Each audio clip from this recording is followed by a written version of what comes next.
Breaking news Shamshabad airport కు bomb బెదిరింపులు వచ్చాయి. యుఎస్ వెళ్లే విమానంలో బాంబు ఉందంటూ బెదిరింపు మెయిల్ వచ్చింది. బాంబు పేలకూడదంటే $1 మిలియన్ ఇవ్వాలని డిమాండ్ చేశారు. ఈ మెయిల్తో అప్రమత్తమైన శంషాబాద్ ఎయిర్పోర్ట్ అధికారులు పూర్తి స్థాయిలో తనిఖీలు చేపట్టారు. యుఎస్ కు చెందిన జాస్పర్ మెయిల్ పంపినట్టు నిర్ధారించారు.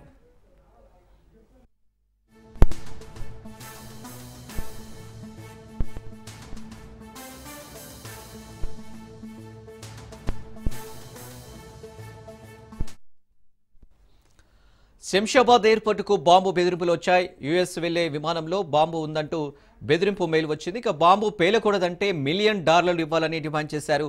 ఈ మెయిల్తో అప్రమత్తమైన శంషాబాద్ ఎయిర్పోర్టు అధికారులు పూర్తి స్థాయిలో తనిఖీలు చేపట్టారు. యుఎస్ కు చెందిన జాస్పర్ మెయిల్ పంపినట్టు నిర్ధారించారు.